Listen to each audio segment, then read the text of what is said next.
Former Vice President and friend to flies everywhere, Mike Pence is running for president. But he'll have to beat his old boss to get there. After standing by Donald Trump for 4 years and nodding along to everything, he looks ready to break from his former running mate and offer America something else. So what's he offering, and who is he? I'm a Christian, a conservative, and a Republican in that order. For much of his youth, Pence was a Democrat. He loved JFK and voted for Jimmy Carter over Ronald Reagan because why would you elect a movie star, he said.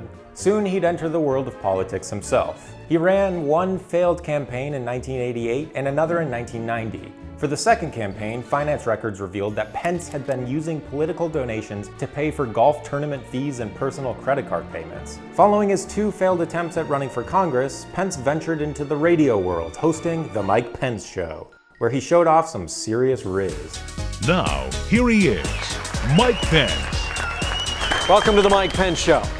Where were you at precisely 12 o'clock noon this past Tuesday? Pence likened his on-air persona to Rush Limbaugh on decaf, a comparison that seemed to strike a chord with audiences. As a result, in 1999, he left his radio career behind and finally won a seat in Congress. Our campaign this year has committed itself to talking about Mike Pence and what Mike Pence believes. I'm Mike Pence. That was Mike Pence, by the way. One thing he expressed support for on his campaign website at the time was giving money to institutions which provide assistance to those seeking to change their sexual behavior, a statement many believed pointed to conversion therapy. Pence's spokespeople denied that claim.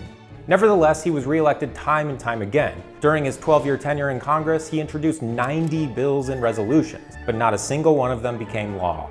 In 2012, after his unremarkable tenure in Congress, Pence was elected Indiana's 50th governor. During his reign, he focused on implementing policies that made the state one of the most restrictive in the country for access to abortion. The Guardian notes that he signed every anti-abortion bill that crossed his desk. He also signed a law that effectively allowed for discrimination against the LGBTQIA+ community under the guise of religious freedom, which he later attempted to backtrack. Do you think it should be legal in the state of Indiana to discriminate against gays or lesbians? George, it's a yes or no question. Who's Yes or no, should it be legal to discriminate against gays and lesbians? George, Not too long after, Trump would tap Pence as his running mate. The rest is history. He'd stand by the former president through thick and thin, the most egregious scandals, the lies, and everything in between. There was Pence, backing up Trump at every turn. And as your vice president, I was proud to stand by President Donald Trump every single day when we made America great again. Until January 6th. On that fateful day, President Trump's words were reckless. On that fateful day, Trump famously asked Pence to prevent Congress from certifying Joe Biden's election win. Pence refused, and Trump supporters stormed the Capitol, chanting, "Hang Mike Pence." I believe that anyone who puts themselves over the Constitution should never be President of the United States. And anyone who asks someone else to put them over the Constitution should never be President of the United States again. Trump and Pence's tight-knit relationship is now a distant memory.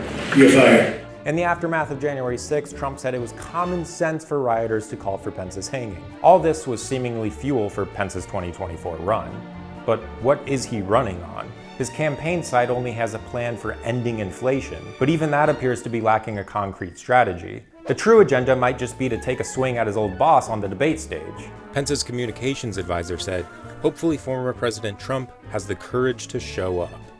Pence's aspirations of running the country don't seem compatible with a far-right party who sees him as the guy who followed that pesky Constitution and ushered in a Biden presidency.